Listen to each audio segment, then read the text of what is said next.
3 জায়গায় প্রয়োজনে মিথ্যা বলা যায়। কয় জায়গায় মিথ্যা বলতে? তাওরিয়া, মানে কথা একটু ঘুরিয়ে বলবেন। 1 নাম্বার আপনার ওয়াইফকে খুশি করার জন্য, সে একটু এরকম না বলে একটু কৌশল করে বললে খুশি হবে, ওটা বলা যায়। 2 নাম্বার জীবন মরণের ব্যাপার, জান বাঁচানোর জন্য একটু কৌশল করে ঘুরিয়ে বললেন, এটা জায়েজ। 3 নাম্বার দুইজন ঝগড়া লাগছে, তাদেরকে মিলিয়ে দেওয়ার জন্য কৌশল করে একটু মিথ্যা বলা, ঘুরিয়ে বলা জায়েজ।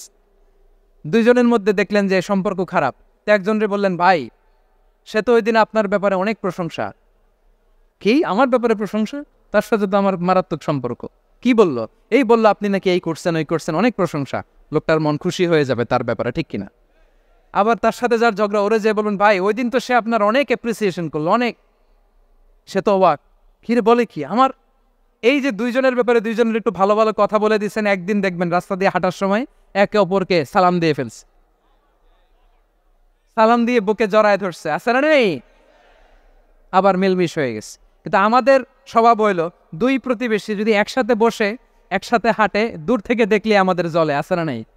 ঘটনা কি? এই দুইটার মধ্যে এত মিল কে? এই দুইটার মধ্যে গিরিঙ্গি লাগানো যায় কিভাবে? এই বন্ধুত্ব, ফ্রেন্ডশিপ নষ্ট করা যায় কিভাবে? এরকম মানুষের কথা সবার না, আমাদের অনেকের মধ্যে আছে না নাই? আল্লাহর কাছে তওবা করেন, এই মানসিকতার যেন আমরা না হয়, আমরা মিলিয়ে দিব।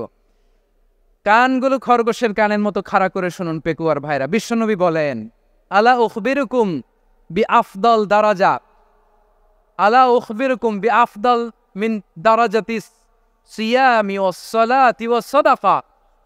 এ আমার উম্মতেরা, নামাজ, রোজা, দান, দেখেন নামাজ, রোজা, দানের চেয়েও বড় কোনো শ্রেষ্ঠ ইবাদতের কথা আমি কি তোমাদের বলবো না?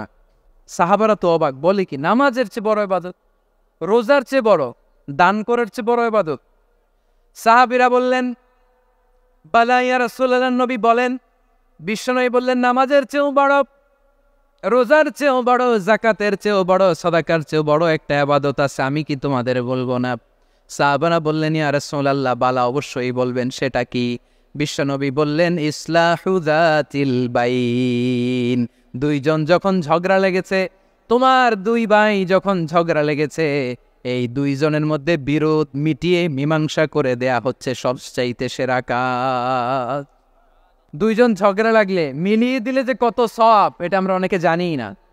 দুইজন ঝগড়া লাগছে, আচ্ছা আপনাদের কোথাও এলাকায় আগুন লাগলে আপনারা কি ঢালেন? পানি। অনেকে ওই জায়গায় তেল ঢালে, এরকম ডাকাইতেছে না নাই? আগুন নিবানোর জন্য ঢালতে হবে কি? একদল এখানে কি ঢালে? আল্লাহ তাআলা এরকম মাইন্ডসেটের মানসিকতার হওয়া থেকে আমাদেরকে তুমি বাঁচাও। ঝগড়া লাগলে মিলিয়ে দিবেন, কি করবেন? দুইজন ঝগড়া লাগছে, ইসলাহু যাতিল বাইন, দুইজনের মধ্যে মিলিয়ে দেয়া, এটা নামাজ, রোজা, সাদাকার চেয়ে বেশি সওয়াব। সুবহানাল্লাহ, এত আসতে, হ্যাঁ? ওয়াত্তাকুল্লাহ ওয়া আসলিহু যাতা বাইনিকুম, সূরা আনফাল। আল্লাহ বলেন, আল্লাহরে ভয় করো, ঝগড়া লাগলে মজা নিও না, ওয়াত্তাকুল্লাহ, আল্লাহরে ভয় করো, ফাসলিহু যাতা বাইনিকুম, মিলিয়ে দিও। তাহলে আমরা মিলায়ে দিব, রাজি আছেন তো? তাহলে আমরা এক উম্মাহ, এক উৎস থেকে এসেছি, এক দেহ এক প্রাণ, আমাদের সম্পর্ক বড় মজবুত, সীসাডালা প্রাচীরের মতো, কেউ টলাতে পারে না, কেউ ভাঙতে পারে না, ঠিক কিনা? বদরের প্রান্তর, এদিকে কোরাইশরা, এদিকে মুসলিমেরা। কোরাইশের মধ্যে, কোরাইশ গোষ্ঠীর মধ্যে অনেকে আছে বাবা, তার কলিজার টুকরা ছেলে মুসলিম সেনাবাহিনীর এদিকে দাঁড়ানো, মুখোমুখি দুইটা ব্যাটালিয়ন সেনাবাহিনী, কোরাইশদের বাহিনী, মুসলিম বাহিনী। কোরাইশদের এখানে বাবা, এইখানে ছেলে, কোরাইশদের এখানে ছেলে, এইখানে বাবা। ইসলাম তাদেরকে পৃথক করেছে। আর মুসলিম সেনাবাহিনীর মধ্যে কেউ কাউরে চিনে না, কেউ আনসার, কেউ মুহাজির, কেউ ছোট, কেউ বড়, কেউ দাস, কেউ মালিক, সব মিলেমিশে একাকার। কিসে তাদেরকে আবদ্ধ করলো? এই দ্বীনি ভ্রাতৃত্ব, চিল্লায় বলো ঠিক কিনা? এজন্য আল্লাহ বলেন, ইন্নামাল মুমিনুনা ইখওয়াতুন ফাসলিহু বাইনা আখাওয়াইকুম ওয়াত্তাকুল্লাহা লাআল্লাকুম তুরহামুন। খবরদার শুনে রেখো, তোমরা মুমিনরা হলো ভাই ভাই। পেকুয়ার ভাইরা আওয়াজ করে বলো, আমরা কি? আরো জোরে বলো, আমাদের সম্পর্ক কি? ভাই ভাই সম্পর্ক। ফাসলিহু বাইনা আখাওয়াইকুম, যদি ভাইয়ে ভাইয়ে বিরোধ হয় মজা নিও না। মুখ থাকতে হাত থাকতে মুখে কি এমন মন্তব্য করো না, আরো লাগিয়ে দিতে যেও না, মিলিয়ে দাও, শান্তি সমঝোতা করে দাও, কারণ তোমরা সবাই হলে দিনী ভাই। আমরা কি দিনী ভাই? মিলিয়ে দিবেন আমার পেকুয়ার ভাইয়েরা। আবার আমাদের সম্পর্ক হলো ভাই ভাই। আমরা ঐক্যবদ্ধ থাকার জন্য দুনিয়ায় এসেছি।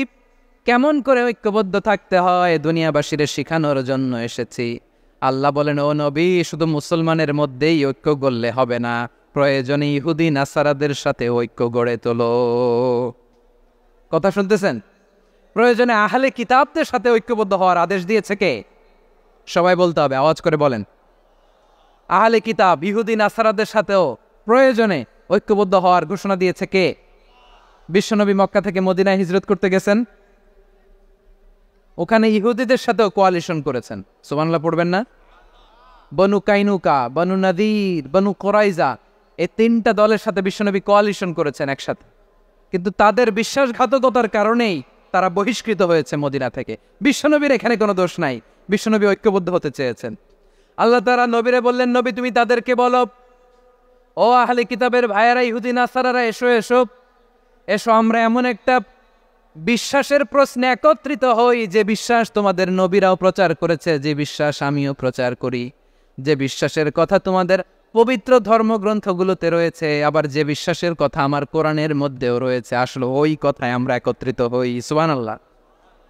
তাহলে ভিন্ন ধর্মী তাদের সাথে যখন আমরা ঐক্য করব, কিসের উপর ঐক্য? একটা কমন ফেইথ, একটা মৌলিক বিশ্বাসের উপর ঐক্য। আল্লাহ তাআলা বলছেন, কুলিয়া আহলাল কিতাবি তাআলাউ ইলা কালিমাতিন সাওয়াইম বাইনানা ওয়া বাইনাকুম আল্লা না'বুদা ইল্লাল্লাহ ওয়া লা নুশরিকা বিহি শাইআ ولا يتخذ بعضنا بعضا أربابا من دون الله فإن تولوا فقولوا اشهدوا بأننا مسلمون। পড়েন আল্লাহু আকবার।